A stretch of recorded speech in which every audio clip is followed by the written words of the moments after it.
சின்ன மருமகள் சீரியல்ல அடுத்து வர எபிசோட்ல என்ன மாதிரியான ட்விஸ்ட் எல்லாம் இருக்க போகுதுங்கிறத இந்த வீடியோல பார்க்கலாம்.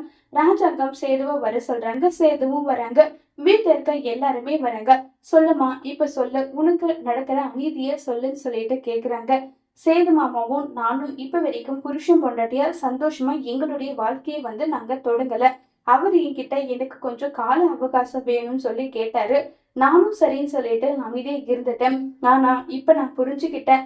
என்னதான் விலகி இருந்தாலுமே தமிழ் நினைச்சிட்டு தான் சேது மாமா இருக்காருன்றத நான் புரிஞ்சுக்கிட்டேன். அவரை விட்டு நிரந்தரமா நான் பிரியலான்னு முடிவு எடுத்திருக்கேன். உங்க கண்ணு முன்னாடிதான் அவரு என்னுடைய கழுத்துல தாலி கட்டினாரு. அவர் அப்படி என்னுடைய கழுத்துல இருக்கிற தாலியை கழட்டிட்டு அவரு சந்தோஷமா இருக்கட்டும் சொல்லி பேசுறாங்க. மோகனாவுக்கு வீட்டுல இருக்க எல்லாருக்குமே பயங்கர ஷாக்கிங்கா இருக்கு. கொஞ்சம் பொறுப்புலாம் இல்ல.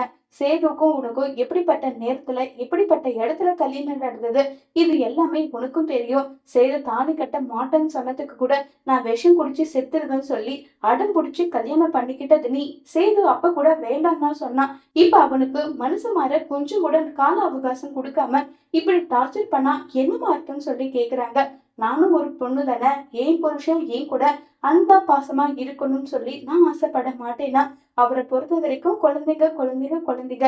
ஒருவேளை அவர் கூட நான் சேர்ந்து வாழணும்னு ஆசைப்பட்டா குழந்தை விட்டுட்டு அவர் என் கூட ஒரு கொஞ்ச நாளைக்கு என் கூட தனி கொடுத்தனா வரணும். நான் அவரை சேர்ந்து சந்தோஷமா வாழணும். அதுக்காக நான் சேது மாமாவையும் குழந்தை பிரிக்கணும்னால என்ன படல.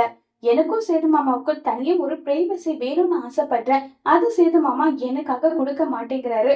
இல்ல, எனக்கு என் குழந்தை தான் முக்கியம்னு சொல்லி அவர் நினைச்சாருன்னா நான் அவருடைய வாழ்க்கையை விட்டு விலகி போயிடுறேன். இதுதான் என்னுடைய முடிவுன்னு சொல்லி ஐஸ்வர்யா சொல்றாங்க. இதை கேட்டதும் சேதுவுக்கு பயங்கர கோவம் வருது. ஏன்னா ஐஸ்வர்யா சேதுவை பார்த்துட்டு தான் இருக்காங்க. குழந்தை மேல சேது எந்த அளவுக்கு அஃபெக்ஷனா இருக்காங்கன்றது எல்லாமே பார்த்துட்டோம். இப்படி ஒரு வார்த்தையை கேட்கறத சேதுவால ஏத்துக்க முடியல. உடனே சேது, அப்பா என்னை ஐஸ்வர்யாவும் அத்து விட்டுருங்கப்பான்னு சொல்லிட்டு சேது சொல்றாங்க. இது கேட்டு வீட்டுல இருக்க எல்லாருமே பயங்கர ஷாக் ஆகுறாங்க. சேது ஐஸ்வர்யாவை பிரிக்க போறாங்களா ராஜாங்கிறத வரப்போற எபிசோட்ல வெயிட் பண்ணி பார்க்கலாம். தேங்க்யூ.